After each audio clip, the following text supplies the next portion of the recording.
दोस्तों, आज जिस विषय पर हम ये वीडियो बना रहे हैं उसका अहम मुद्दा है कि नसरुद्दीन शाह और आमिर खान को भारत में रहते हुए डर लगने लगा है, क्योंकि अब भारत इंटॉलरेंट हो गया है। इन दोनों मर्जीवड़ों को कुरान पढ़नी चाहिए, जिसमें कि अल-तौबा आयत नंबर 5 ये कहती है कि जब रमज़ान के पवित्र महीने बीत जाएं तो मुशरिकों और काफिरों को जहाँ पाओ जहाँ मारो। काफिर का सीधा मतलब है कि जो अल्लाह, रसूल, मोहम्मद साहिब और गैब्रियल मिखाइल देवदूतों को नहीं मानता और कुरान को नहीं मानता, वो काफिर है और वाजिब कत्ल है। और इसी तरह से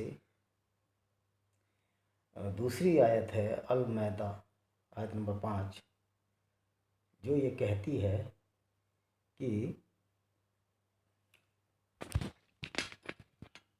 चल तो रहा है यार, अल-मैदा आयत नंबर 5:33 ये कहती है कि आप जो है काफिरों को, जो आपकी बात ना माने, अल्लाह में, इस्लाम में विश्वास न रखें, उनको विपरीत दिशाओं से उनके पैर काट दिए जाएं और हाथ काट दिए जाएं और उनको जिला बद्र कर दिया जाए। तो ये इस तरह की एक डिक्टेटरशिप कुरान में, इस्लाम में रही है शुरू से ही। तो मैं नसरुद्दीन शाह और आमिर खान को ये बताना चाहता हूँ, उन्होंने पीके मूवी बनाई, वैदिक कल्चर के ऊपर बहुत अच्छा किया। और हम भी, ठीक है, पाखंडों के हम भी खिलाफ हैं। और ये जो पाखंड हैं, जो पुराणों में गलत बातें हाइपरबोल या गड़ा चढ़ा कर लिखी गई हैं, वो सत्य नहीं है। सत्य सिर्फ वेद है। तो मैं उन लोगों से कहना चाहता हूँ कि हमको तो सारे मुसलमानों से ही डर लगता है। उनकी उनकी कुरान पढ़ने के बाद जिस तरह काटने की बात करते हैं, तो हम कहाँ जाएं। पूरी दुनिया में मुसलमान ही बसे हुए हैं हर जगह। तो और जो नॉन मुस्लिम हैं वो किधर जाएं, ये आमिर खान और नसरुद्दीन शाह हमें बता दें। क्योंकि जिनकी जिनकी कुरान, व्यक्तिगत तौर पर जिनकी कुरान इतनी गलत आयतें हैं जो कि काफिरों के खिलाफ हैं, उनको मारने काटने की बात करती हैं। और बहुत सारी ऐसी बातें हैं जिसमें जिला बदर कर दो। एक जजिया टैक्स का, ये रैंसम था।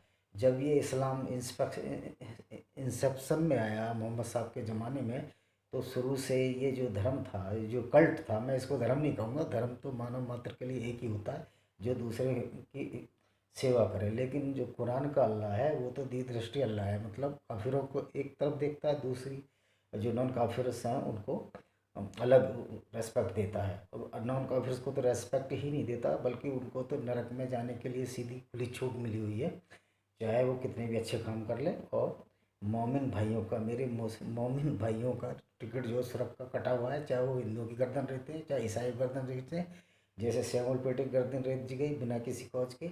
और जो कुरान में जो फॉल्स थिंग है वो मैं बताता हूँ। जो फॉल्स, जो झूठ बातें लिखी गई हैं कि अल्लाह जो सातवें आसमान के ऊपर रहता है, या पृथ्वी जो स्थिर है, पृथ्वी घूमती नहीं, जबकि वस्तु स्थिर है, पृथ्वी घूमती है, सूरज के चारों तरफ घूमती है। लेकिन कुरान पढ़ेंगे तो ये जो हमारे मोमिनों के बच्चे जब मदरसे में पढ़ते हैं तो ये पढ़ते हैं कि पृथ्वी जो है, धरती स्थिर है। लेकिन जब वो साइंस की पढ़ाई करने जाते हैं हमारे मोमिन ब्रदरों के भाई, बच्चे, तब वो कंफ्यूज हो जाते हैं कि मौलवी ने कौन सी बात बताई थी और वो ये स्कूल में कौन सी बात बता रही है। तो ये बेचारे हमारे मोमिन मोमिन भाई इसी जो है, अभी इसी उसमें ऊहापोह में डूबे हुए हैं, कौन सी बात को सत्य माने, कौन सी बात को सही ना माने। और ये इसलिए मैं कहता हूँ कि जो कुरान है एक लूली लंगड़ी किताब है, जिसको किसी अल्लाह ने नहीं लिखा है, ये मनुष्य द्वारा ही बनाई गई है, कलामुल्लाह नहीं है। और हम ओपन डिबेट पूरे वर्ल्ड में, चाहे मक्का में बैठ कर करा लो, मक्का में तो हम काफिरों को जाने की मनाही है, मदीना में करा लीजिए, हम साबित कर देंगे कुरान ना तो कलामुल्लाह है और ना कोई ईश्वरीय वाणी है, एक व्यक्ति द्वारा अपने स्वार्थ के लिए गढ़ी हुई किताब है। क्योंकि धर्म की किताब में ऐसे, आप वेदों को पढ़ लो, वेदों में कहीं ये नहीं लिखा कि उसका वध करो या काफिरों का वध करो या नॉन हिंदूज का वध करो। तो इस तरह इतनी ये प्रोवोकिंग, इसमें भड़काने वाली आयतें कुरान में हैं। मैं तो कहता हूँ इस कुरान की इन आयतों को बैन कर देना चाहिए। और दिल्ली हाई कोर्ट में फैसला भी हुआ था अगर ये कुरान की आयतें बैन नहीं करते हैं और ये, तो हम कुरान की सत्यता बताते रहेंगे। कमलेश तिवारी का गला काट दिया होगा, लेकिन औरों के गले काटने में इनको बहुत मुश्किल पड़ जाएंगे। और यही वजह है कि बहुत सारे मेरे मुस्लिम बरदरन जो पढ़े लिखे और समझदार हैं वो इस्लाम को छोड़ चुके हैं। कम से कम 50 लाख एक्स मुस्लिम्स को मैं जानता हूँ पर्सनली, कहाँ कितने हैं। इवन पाकिस्तान में भी जो हमारा पड़ोसी मुल्क है वहाँ भी एक्स मुस्लिम्स की संख्या करीब 22 दूनी 44 लाख के आसपास है। और अब ईरान में तो कुरानों को फेंक दिया गया रद्दी की टोकरी। ईरान और सऊदी अरब में रिवोल्ट हो चुका है, क्योंकि पढ़े लिखे लोग जानते हैं कि धरती जो है पृथ्वी जो है सूर्य के चारों तरफ घूमती है, ना कि वो स्थिर है। जब जिसका बेस ही कमज़ोर है, सारी झूठी बातें अगर आप बच्चों को पढ़ाएंगे सिखाएंगे तो साइंस में पीछे रह जाएंगे। और यही वजह है मुस्लिम जो है पीछे रह गए हैं पढ़ाई में।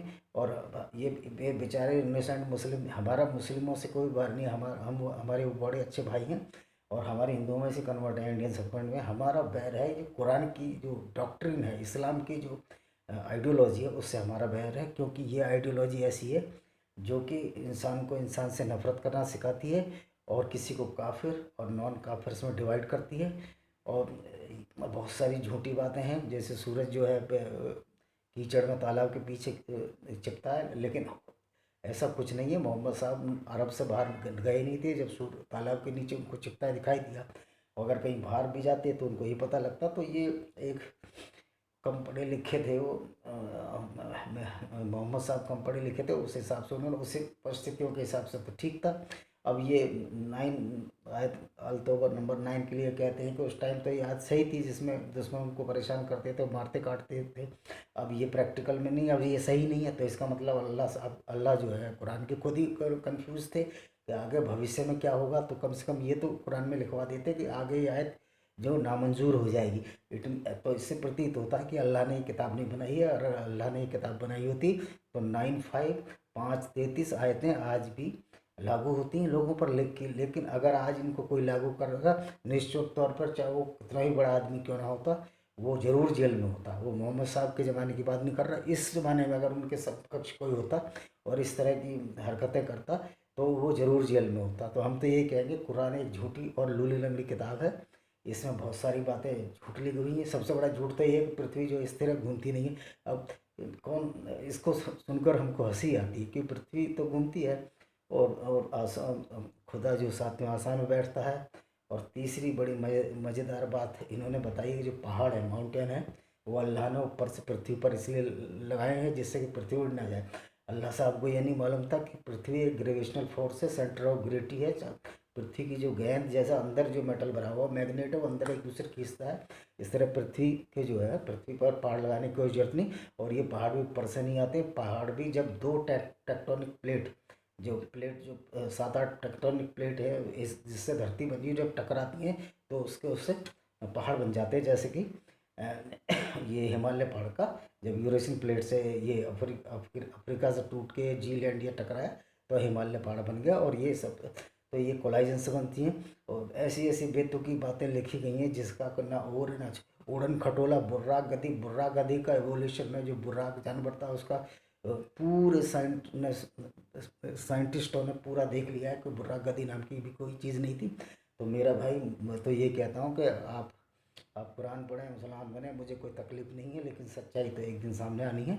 इस सच्चाई को स्वीकार करें और ये मन से माने कि कुरान में बहुत सारी जो बातें झूठ लिखी गई हैं। आज साइंस के ज़माने में ये चल नहीं सकती। 14वीं सदी 7वीं सदी में ये बातें चल गई होंगी, लोग कम पढ़े लिखे थे। अब तो खुद हमारे मुस्लिम भाई बहुत एक्सपर्ट मुस्लिम जो हैं ब्रदरन वो एक्स मुस्लिम्स हो गए इसी वजह से कि इनकी झूठी बातों को देख देख के कोई भी इस चीज़ को हजम नहीं कर सकता कि पृथ्वी स्थिर है। ये तो सबसे बड़ा झूठ होगा, ग्रेटेस्ट लाई है। और ये कुरान में लिखा हुआ है। मतलब अल्लाह साहब को ये भी नहीं पता था कि पृथ्वी घूम रही है, तो उन्होंने फिर और जब वो बुर्रा गदी पे मोहम्मद साहब गए ऊपर मैसेंजर से 7वें आसमान पे मिलने गए तो ऊपर से इन्होंने देखा कि पृथ्वी गोल गोल घूम रही है। इसका मतलब वो गए ही नहीं। ये भी एक कहानी गढ़ ली कुरान में। उनको जब जरूरत होती थी नई आए तो उतार लेते थे। और अगर किसी को बहस करनी है ओपन डिबेट तो हम कहीं भी तैयार बहस करने के लिए। आप आइए, हम खाएं खिलाना पिलाना देंगे। मुस्लिम हमारे ब्रदर भाई इसलिए हैं कि उनके उनके जो पूर्वज और हमारे पूर्वज हिंदू ही थे। ये अरब वालों ने तुर्की वालों ने अटैक किया हमारे भारतीय पाकिस्तान और बांग्लादेश में, हमको ज़बरदस्त इस्लाम में कन्वर्ट कर दिया। और हमारे बहुत सारे भाई जो मेरे ख़ानदान में भी बहुत सारे लोग जो मुस्लिम बन गए थे, आज बहुत सारे वापस भी आ रहे हैं इसमें वैदिक धर्म में। इसलिए मैं कहता हूँ वेदों को पढ़ो, चाहे हिंदू बनो ना बनो ये कोई नहीं है, लेकिन सच्चाई को, कुरान जैसी लूली लंगड़ी किताब को पढ़ने से बेहतर है कि जो साइंस की किताब पढ़ लो, उससे आपको भला होगा। इन्हीं शब्दों के साथ मैं इस वीडियो को विराम देता हूँ। जय हिंद, वंदे मातरम।